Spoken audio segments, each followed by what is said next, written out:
Welcome everybody. My name is Aaron DeVore and I'm the founder and the chair of Transgender Studies and also the founder of the Transgender Archives and the Moving Trans History Forward conferences. So welcome to this special event. We always start with a territorial acknowledgement, and we acknowledge and respect the Lekwungen people, who is the Songhees and the Esquimalt people, on whose territory the University of Victoria stands, and the Lekwungen and Wasanich people, whose historical relationships with the land continue to this day. So you've just seen a video, if you're joining us online, that the Chair in Transgender Studies, which is the world's first and only, works to provide inspiration and hope to trans people, trans plus people, and our allies everywhere around the world. We contribute to the development and the communication of accurate, research-based, real-world knowledge about trans plus people, and we hope that it will be used to build a better policies, laws, drive social change, and generally improve the world. We also contribute to building strong and resilient trans plus social and cultural communities and individual well-being through arts and cultural events that we happen throughout the year, social activities, and in everything that we do, we're committed to applying an intersectional lens in our work to advance reconciliation, racial justice, equity, and inclusion for all.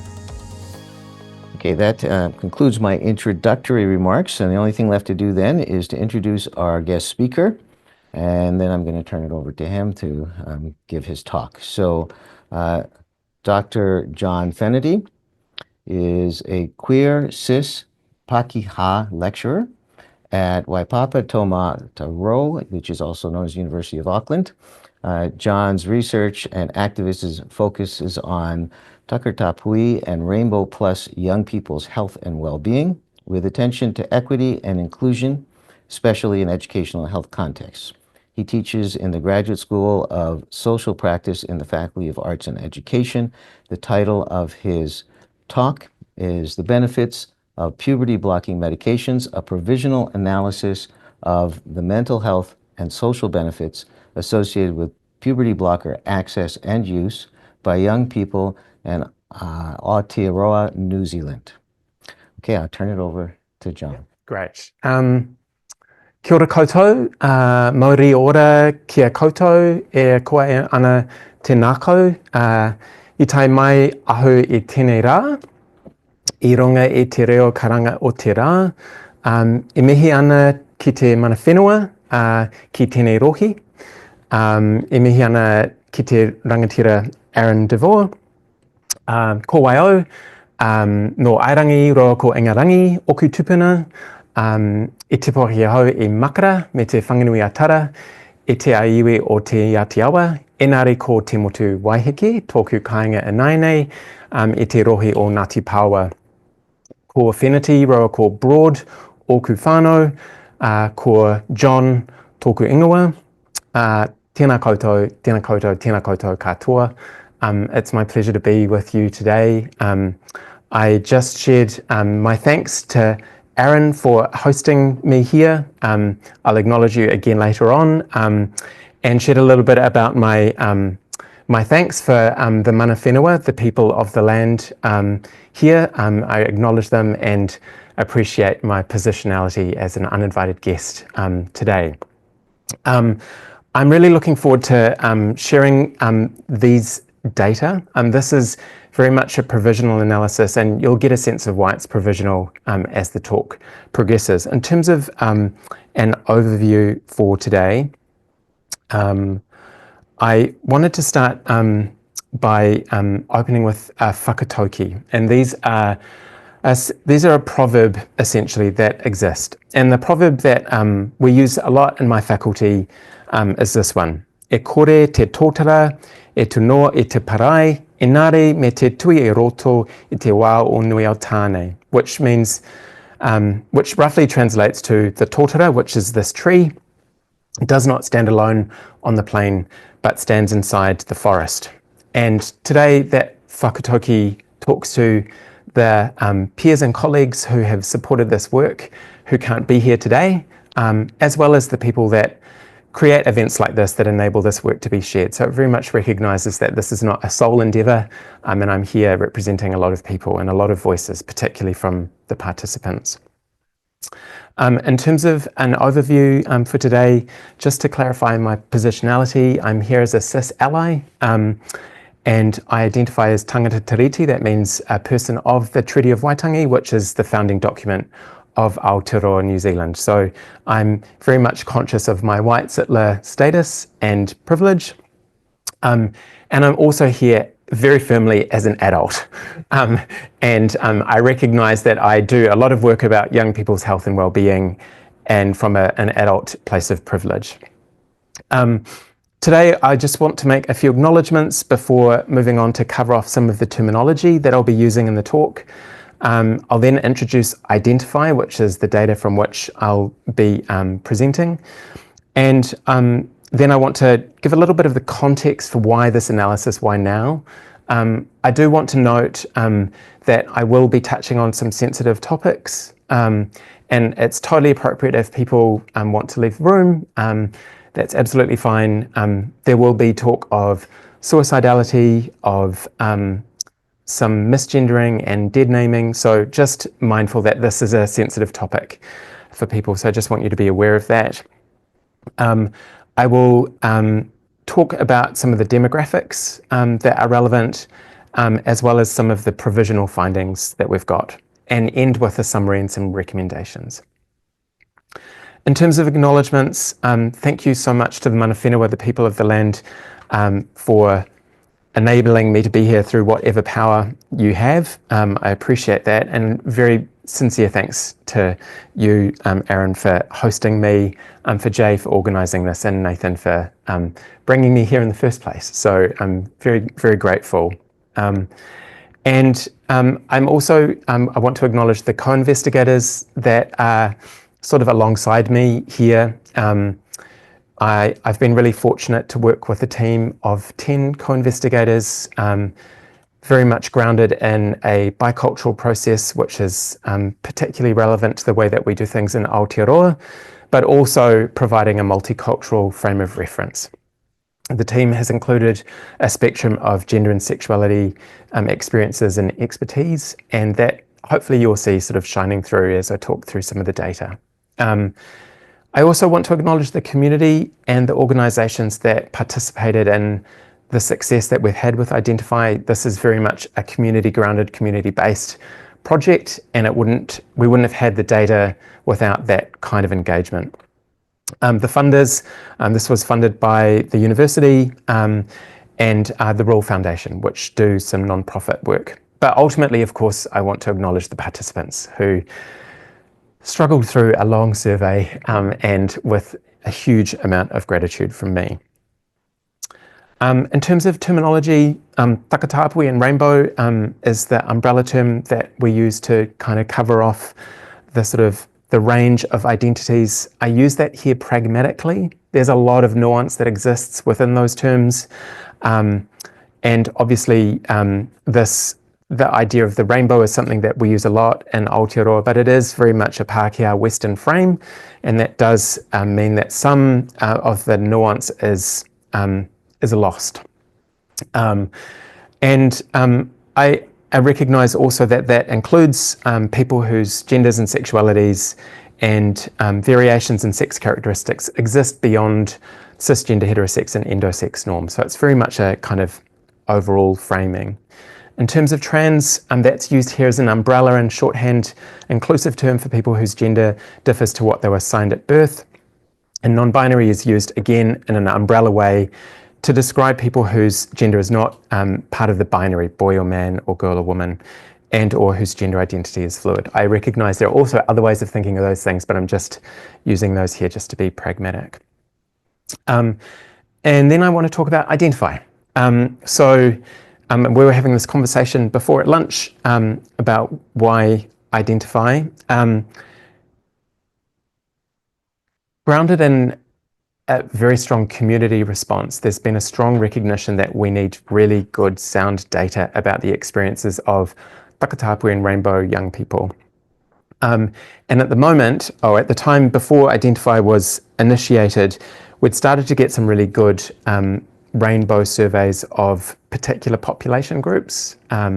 We had the Honour Project, which does this amazing exploration of Māori whakatapui and rainbow identities. We've had Counting Ourselves, which does a really incredible look at trans and non-binary experiences, but there was nothing that had a specific focus on youth. At the same time, we had youth behavioural surveillance surveys that looked at the experiences for youth as a whole, but they didn't really provide a lot of nuance around the experiences for whakatapui and rainbow young people. So there was a really strong recognition that we were missing out on some of the intersectional power because we didn't have the opportunity to bring these two populations together. So this is where Identify sits. It's at the intersection of whakatapui and rainbow communities and young people. And in New Zealand, there are various definitions for youth, but we use the definition from 14 up to 26. So that's what's covered off here. Who was involved in Identify? It was a community and academic research partnership. It involved the two largest youth-led rainbow organisations, Inside Out Koaro and Rainbow Youth. One's based in Te Whangamua Wellington, the capital, and Rainbow Youth is based in Tamaki Makaurau, Auckland. It also involved, as I said, a range of researchers who span various identities and perspectives. Involved 9 community meetings across both of the main islands of New Zealand to get a strong sense of what the community wanted to see and identify. And it is a survey that explores the key domains of rainbow young people's lives. It was important for us to go beyond secondary school aged, so high school aged young people, because at the moment we have some really good data about secondary school aged rainbow young people, but not a lot for young people post that period. So we wanted to make sure that we captured that group. And as I said, it was funded by the university, which means that we've taken a particular focus on education, employment, and community, rather than on health, but we had to get some health stuff in just in case. It got the Health and Disability Ethics Committee, the national approval for an online delivery and Qualtrics, and the survey used smart logic. So people would answer a particular response, and if it indicated a particular direction, the survey would take them in a more streamlined way through the survey. We did a range of in-person and online recruitment initiatives, and YouTube actually ended up being one of our most successful online kind of strategies. It was really interesting at the time, and now of course that's a whole other discussion around how we do online engagement. The survey was open from mid-February till the end of August 2021. One of the online events we did was at Big Gay Out, which is one of the largest community events we have, and it so happened that that was the day of, I can't remember if it was Delta, but it was one of the lockdowns that happened. And so the whole community was there, and while we were there, we got the call that there was a lockdown coming and things like that. So this survey was very much taken in the middle of a lot of COVID disruption. In total, we had nearly 4,800 rainbow young people participate, which is absolutely thrilling. We had about another 400 young people participate as allies. We made sure that the survey wasn't marketed solely for whakatapui and rainbow young people, so that all young people could feel safe participating without people presuming that they were part of the whakatapui or rainbow community. We got a decent age distribution across all of the age groups, but you'll see there was a really strong age distribution for the younger cohort in this mix. I'm just buzzing through these because it's not the key focus, but I just want to give you an overview of the broader survey. The participants were very ethnically diverse. We had 120 unique ethnicities identified. Auckland, along with Toronto, I think they compete for super diversity and things like that. So that is very common for us. In New Zealand, we use a concept called prioritised ethnic grouping to manage health and social funding. And by prioritised ethnicity, you'll see there's a strong skew towards European and other ethnicities, other than those listed there, and that includes Māori, Pacific, and Asian groups. So overall, a skew towards European and other ethnicities, but some pretty matched participation for Māori participants, which is excellent. In total, 44% of the participants reported they were trans or non-binary or had another gender to cis, and a further 4% said that they were unsure or were questioning their gender. So nearly half of the sample exists outside of a cisgender reality. There were a range of genders presented, so these are just the ones where there were more than 100 people who wrote in a response. We had a range of data collected here, so you can see there's 376 genders that aren't listed there because they were less than 100. And there's a whole different talk that we could do about the richness of gender identity for these young people. We also had a question around if you had to choose a gender that describes you best, what would it be? People still had multiple options for that, and that gave them 6 groups to choose from. We also applied a prioritized gender rubric to that, so we could do particular analyses that privileged young people who said they were unsure first, and then I think it was non-binary, and then into the binary identities ending on cis. And that gives you a bit of a sense around the participation of trans communities. So 4% were identified as trans girl and women, 13% as cis boys, 10% as trans guys, and 30% as non-binary. So that by far and away was one of the biggest groups we had, other than cisgender girls, women, and wahine. 1% of the sample identified that they were intersex or born with a variation in sex characteristics. And in terms of sexuality, there was also a lot of variation, but a lot of queer and pan kind of identities, as well as bi, of course, and gay and lesbian. 6% reported that they use languages specific to their culture to describe their gender or sexuality identity. And we had participants from across all of the main regions in Aotearoa who participated, but similar to population levels, a third of the participants from Auckland and Northland were represented, and a big chunk in Te Whanganui-a-Tara, Wellington were also there. And those are the kind of 2 main cities, along with Canterbury at 16%. Which is what we'd expect to kind of see, but just to give you a sense that there's good regional variation. 42% of our participants were identified as disabled according to the Washington Short 6 group of questions, and that also tracks with a lot of the other youth research we do, that there's a lot of intersection around disability and takatapu rainbow identities. So that's an overview of Identify, and then I want to talk a little bit about this particular context here. So puberty blockers are those medications that temporarily prevent the body from producing estrogen and testosterone, preventing the changes associated with puberty. They've been available in New Zealand from 2011 onwards, so all of the young people that have been in this study would have had access to puberty blockers. And that availability is guided by the World Professional Association of Transgender Healthcare guidelines that later became localized by our own regional association in 2018. And they're typically available from Tanner stage 2 onwards.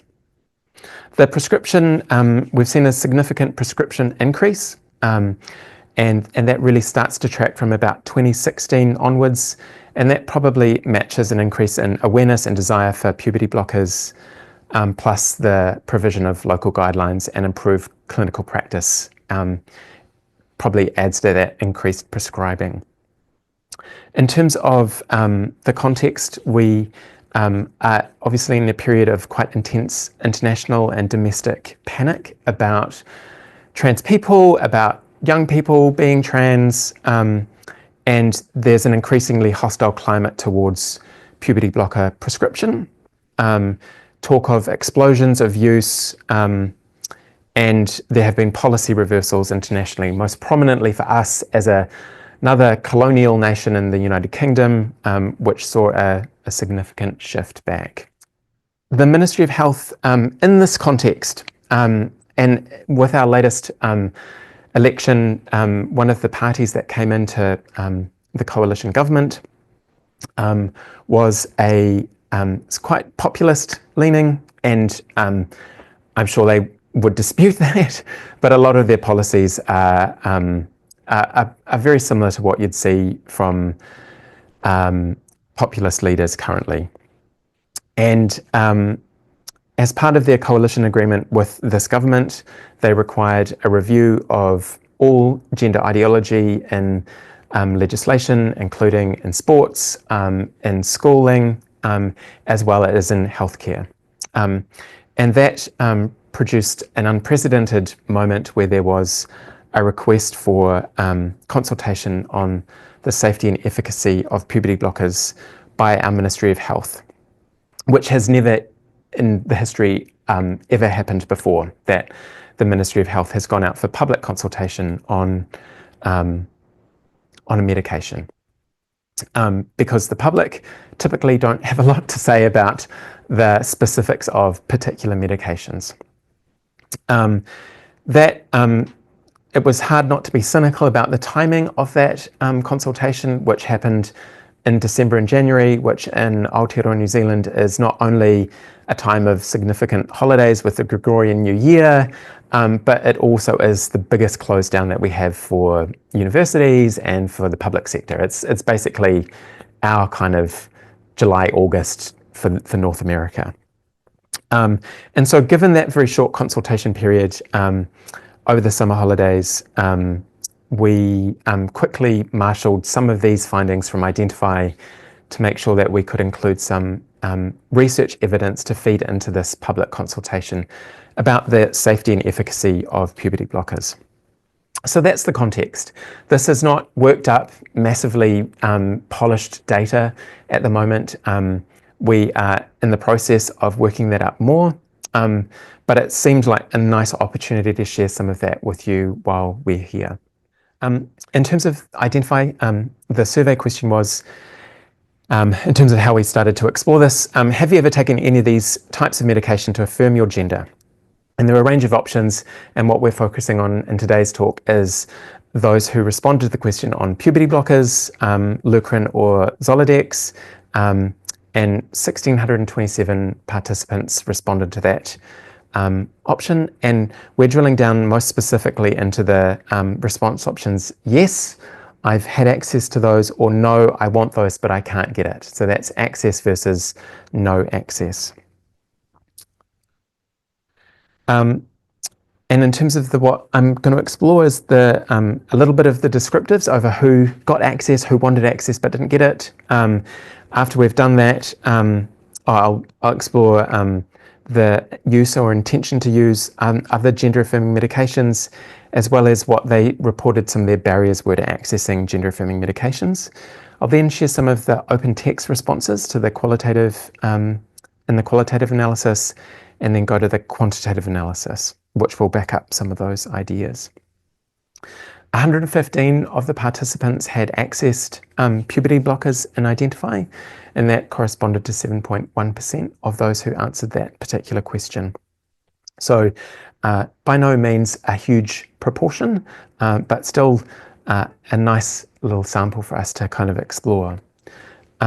Nearly double that wanted access to puberty blockers but were unable to get them at that time in 2021.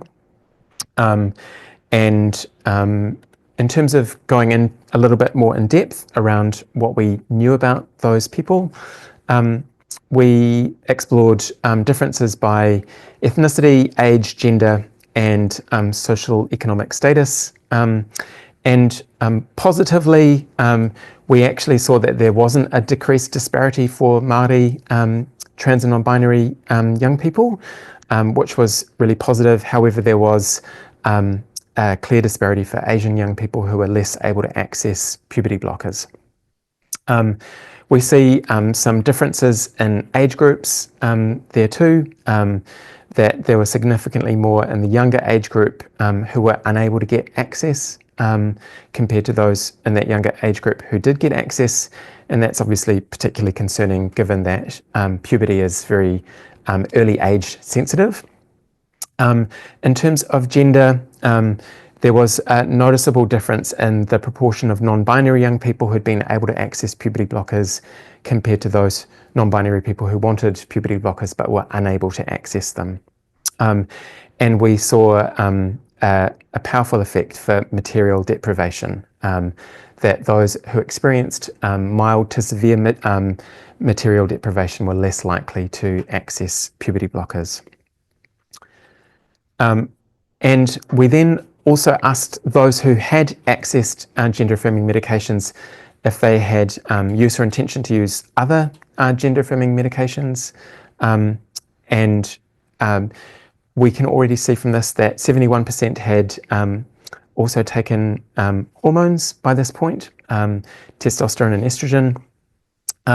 16% said they wanted hormones but they could not get them, so they were still in that period of taking blockers but not yet being able to access gender-affirming hormone therapies. 11% said they wanted hormones in the future but not yet, and 2% said they weren't sure if they wanted hormones at all, but no participant said that they did not want hormones. So in terms of some of the summary of these particular demographic descriptives, one of the big take-home messages here is that not all young trans and non-binary people want or wanted puberty blockers, and that seems to be something that gets missed in some of the debate, where there's an automatic understanding that trans and non-binary people will instantly want to undergo a physical medical transition, and that wasn't the case in our data.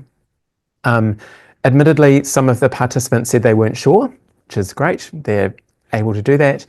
And nearly 30% said it didn't apply to them, and we're still undergoing some of the analysis of that data. It's just looking at it, it's clear that a number of them are non-binary, and they may not necessarily see puberty blockers as being relevant to them. That was a large proportion in that group. Some of them may also be relatively old, and puberty blockers may not be so relevant.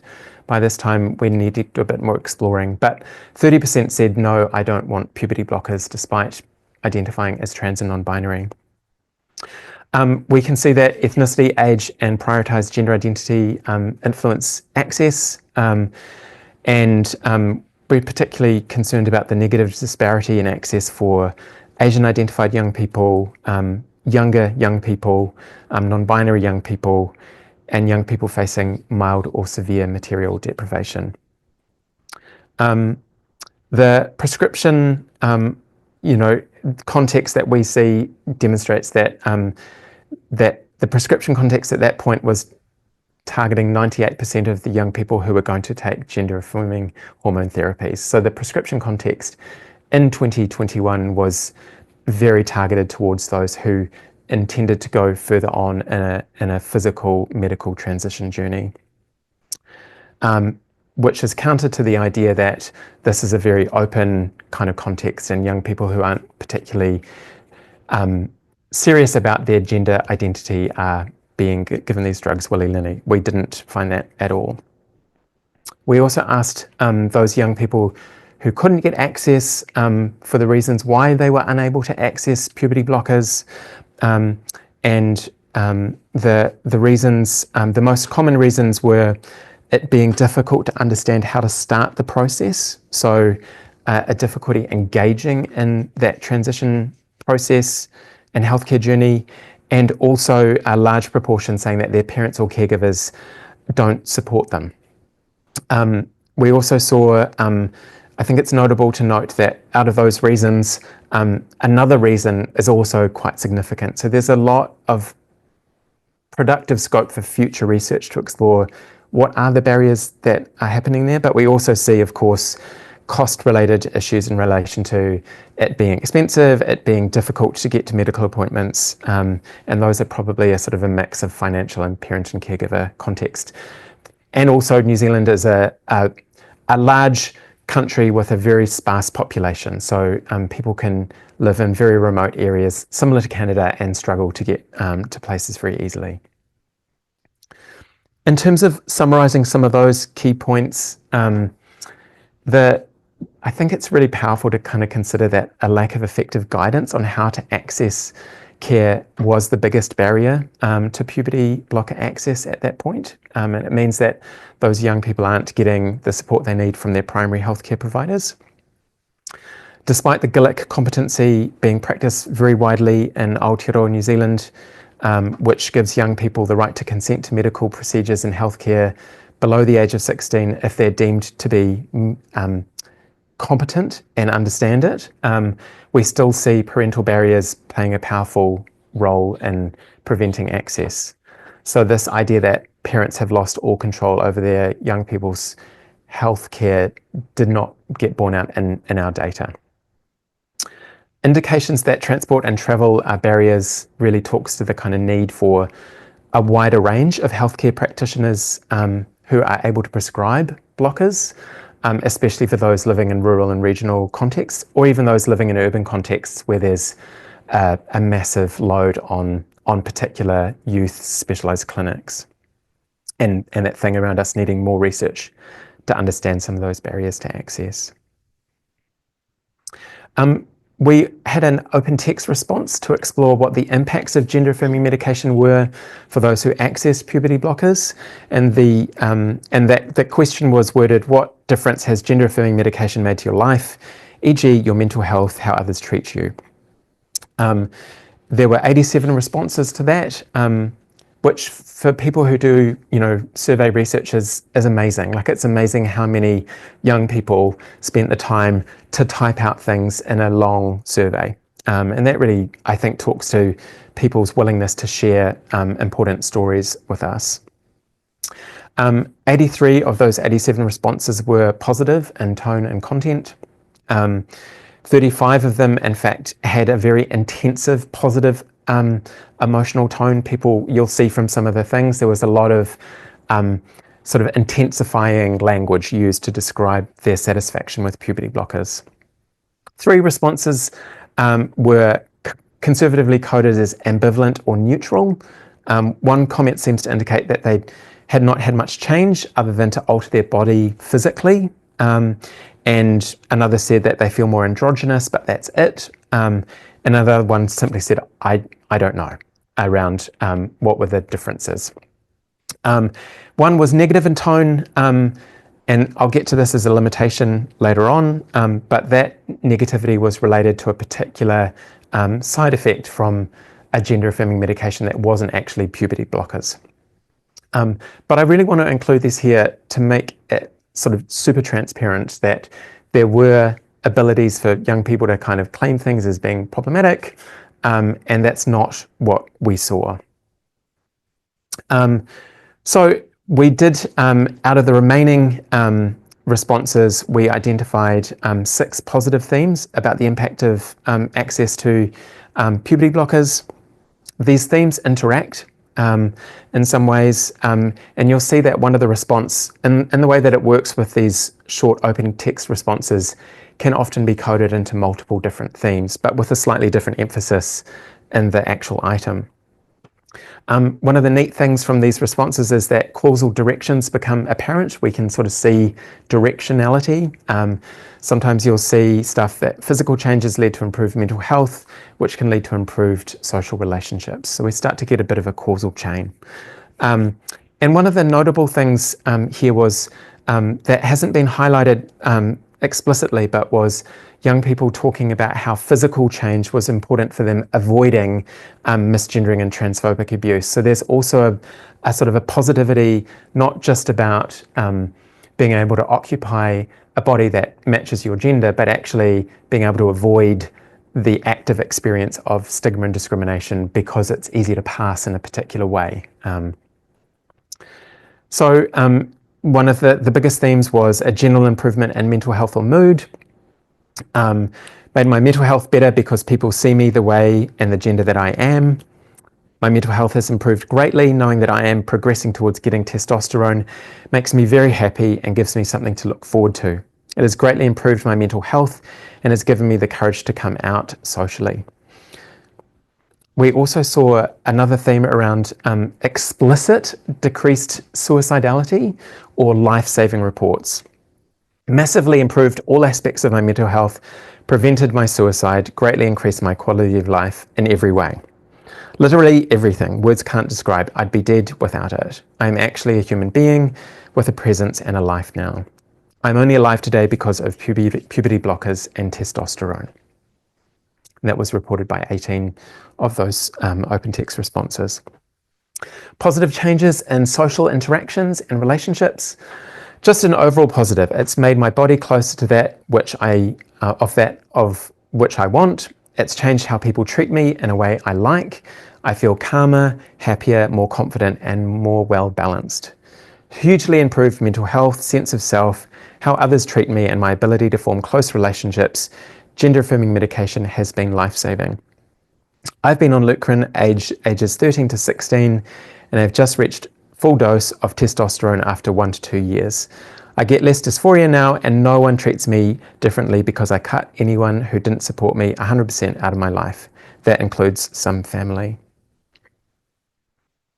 A sense of improved quality of life, which you can tell from some of the other ones, a sense of self and confidence. So much going on hormone blockers took me from hating my body to feeling like it was bearable.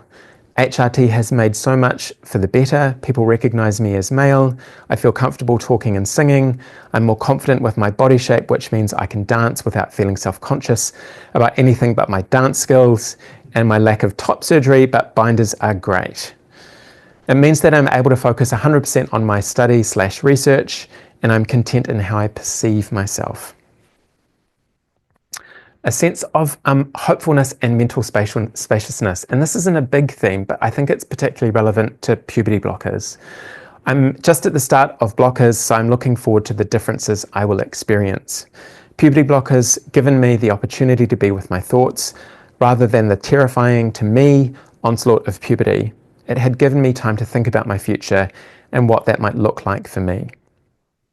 It has made me so much happier and feel more confident in my trans identity and helped me think more about my sexuality and other identities I have.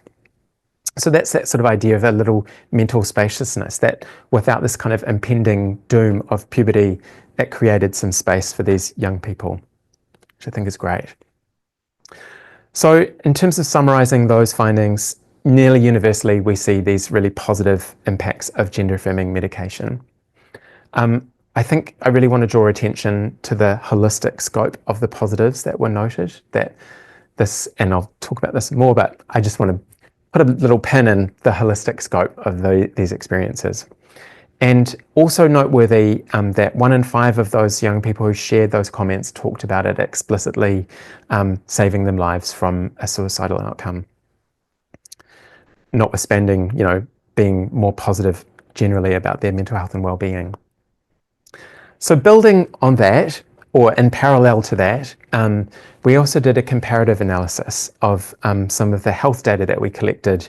I'm presenting some of the stuff here that we explored with chi-square analysis, but we're undergoing a multivariable analysis at the moment, controlling for age and social economic status. And I'm only sharing the statistically significant findings that control for social economic status and age here. And right off the bat, we see that for young people who had access to puberty blockers, they were significantly less likely to report thoughts of killing themselves in the past 12 months compared to those who did not have blockers. I want to draw attention to the fact that this is in the past 12 months. So that includes all of the young people who are post-puberty blocker use. So there's a general sense of a kind of a shadow that this puberty blockers cast positively over their future mental health and well-being. There were no statistically significant differences, but there were smaller samples for those who had made a plan about killing themselves or who tried to kill themselves in the past 12 months. But there was a significant difference for reports of non-suicidal self-harm in the past 12 months, with nearly 20% of those who had access to blockers being less likely to report a self-harm incident in the past 12 months. So those are really powerful explorations of acute mental health. We also saw differences in general mental well-being from a modified WHO-5 scale, where again there was almost a doubling of positive general mental well-being compared to young people who didn't have access to puberty blockers. In terms of this sort of concept of belonging, again we saw nearly 20% difference for those who had access to puberty blockers who said they strongly agreed that they felt part of their school, post-secondary education setting or workplace compared to those young people who did not have blockers. We also saw positive impacts on positive relationships. Again, that sort of 20% kind of story around young people who reported that they get along well with at least one parent or caregiver. And again, not quite the 20%, but a significant difference in those who reported a caring relationship with at least one adult, either a parent or caregiver or an adult at school, compared to young people who did not have access to blockers. We also asked about some of the developmental assets for people who are interested in kind of positive youth development.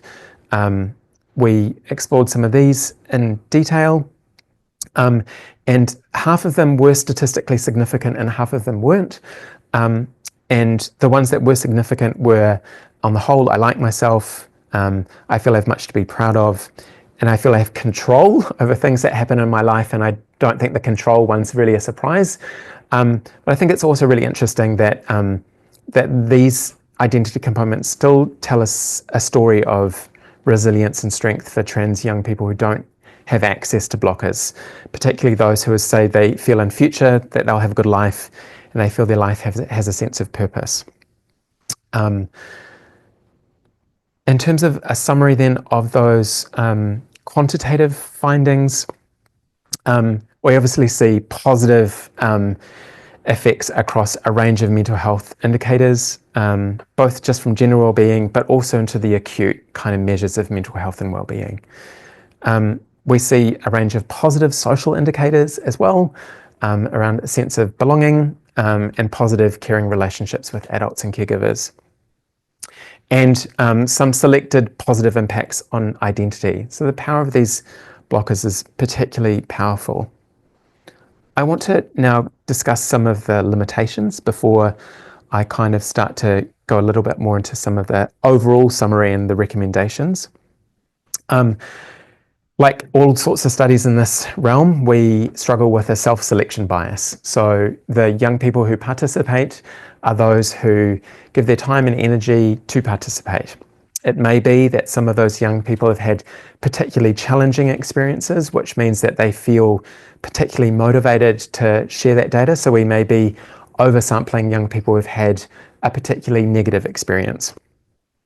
I don't think that's particularly likely, because unfortunately, as we've seen from the data, we are looking at a population that has severe challenges around mental health and well-being and a strong history of suicidality. If anything, this population is under threat, and I'd probably be more concerned that we're not hearing from the young people who are probably experiencing life in a really difficult way or who have already left this world. It's also the case that the young people who participated were more likely to be connected to community contexts where they'd come into contact with calls to participate, including across social media. And that community connection we know is protective for young people's mental health and well-being, which also means we may be planting a better story than would exist if we had a truly random sample. There's no way around getting around the conflation that we have of puberty blocker access with gender-affirming hormone treatments. Often because these things dovetail, puberty blockers starts, gender-affirming hormone therapy comes in quite quickly after, puberty blocker use can continue up until late teens, so there's no conflation of that. But I do really want to recognise that some of the differences that we're seeing around puberty blocker access are actually probably more firmly the result of access to gender-affirming hormone therapies. So I'm just noting that that's a bit of a limitation. I think in terms of our argument to the Ministry of Health, that that doesn't negate the value of puberty blockers. It actually just talks to the power of gender-affirming hormone therapies and appropriate standards of care, which recognize that these two medications, these two types of medications, dovetail in together. But it would be really great to do some further research with a particularly younger sample who are solely accessing puberty blockers to experience what their sense of that is like. That would be the gold standard if we could get that. One of the this is actually I finished limitations. I'm now into summary of the findings overall. What we're seeing, just going back to the beginning, we're quite concerned about the inequitable access to puberty blockers that exist across ethnicity, gender, and deprivation. When we look at the graph for deprivation, like the angle is really stark from mild to moderate to severe deprivation. I didn't share that here. And there's absolutely no reason why deprivation would be associated with being trans or non-binary. And that really talks to some of the concerns we have around getting better access to puberty blockers, which I'll discuss later. We see broad alignment of the qualitative and quantitative findings around mental health indicators, around positive social indicators, and a positive sense of self, and improved impacts of gender-affirming medications that go beyond a narrow biomedical focus. One of the things that's particularly exciting in this analysis is really the recognition that access to these medications facilitate really positive social and emotional contexts for these young people. And as a person that supports social workers to do positive youth work, we talk about Lerner's 5 C's model a lot, and that talks to the idea that if you have the 5 C's of confidence, connection, character, competence, and caring together for young people, they interlock and interface, and they are the kind of secret source of positive youth development. And I think our data tells a really interesting story about how puberty blockers particularly can promote confidence, connection, and character for young people.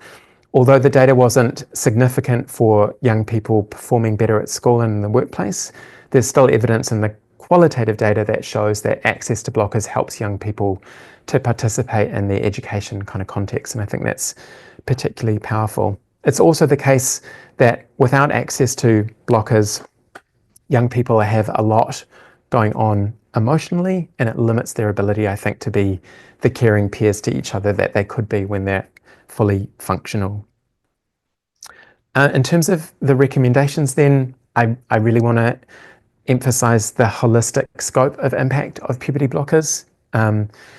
And specifically then, that means that when we're talking about informed consent, which is a key plank, that needs to go beyond the narrow physiological risks that may exist to include a broader awareness of the cascading and interlocking benefits of puberty blockers on young people's health and well-being. That means that evaluation of safety and efficacy must go beyond the narrow kind of parameters that are kind of currently forming the debate around young people's well-being. And critically then, the safety and efficacy of puberty blockers needs to be balanced against the equally, if not more significant psychosocial implications produced if we don't provide access to these medications, which curtails really important positive benefits. And as a person who is really committed to positive youth development, one of the key planks of adolescent development is identity formation. And I think our data demonstrates quite firmly how puberty blocker access can support positive identity formation. One of the other recommendations is to recognize that trans young people are distinct from cisgender young people in these debates. As a group, we know that this group, and this exists strongly in the New Zealand data, they're more likely to face stigma, discrimination, and abuse, which produces stress from being part of a stigmatized minority, which of course then produces increased prevalence of severe mental health concerns. That means that it's not a value-neutral proposition to compare the efficacy and safety of puberty blockers at a universalizing biomedical model without recognizing an increased risk for these populations to experience significant suicidality and mental health harm. And so I think we need to think about recognizing, tempering any potential physiological risks against the fact that we know there is a significant mental health challenge facing these young people. We need to obviously recognize and address the inequalities of access. And we know that there's inequities by identity, ethnicity, deprivation. There's clearly a financial challenge, and in New Zealand we have a fully funded public healthcare system. So these young people actually shouldn't be facing a financial challenge to accessing these healthcare. This is not an insurance issue. This is something else that's happening that's preventing them from accessing the healthcare to begin with. So the recommendation is obviously the need for, it's a good researcher would say, more research to understand the intersectional experiences in accessing puberty blockers. In our study, obviously, Asian young people are a concern, but also non-binary young people, but other groups that are underrepresented in the study. For instance, we didn't have significant numbers of Pacifica young people to be able to check what's going on there. We clearly need to do more targeted research. There's clearly a need for an expansion of training for general practitioners and clinicians to improve access for young people's healthcare, especially regionally. One recommendation for this is an expansion of gender-affirming healthcare in school-based health services, because most of the young people in puberty will be accessing a secondary school. There's a great need to address parent and caregiver education, because we know that's a barrier to access. And in the context of widespread and often imported mis and disinformation about transgender people, trans healthcare, trans young people, it's vital that we develop effective and comprehensive information in partnership with trans communities to provide those parents and caregivers with the information they need to make appropriate, informed decisions. We have the Te Tiriti o Waitangi, which is our founding document as a nation, talks to the fact that the Crown has a commitment to protect Māori and Te Ao Māori, the Māori world, from harm, that it has the commitment to partnership with Te Ao Māori and Māori communities for the betterment of their health and well-being, protection partnership, and that all Māori young people and adults and communities have the right to participate fully in society.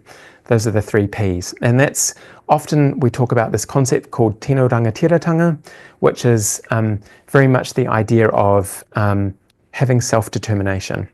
This work intersects in with this kind of concept around understanding that young people have their own tino rangatiratanga around their bodies and themselves, as well as their whānau, their family, their hapu, their sub-tribe, their iwi, their tribe.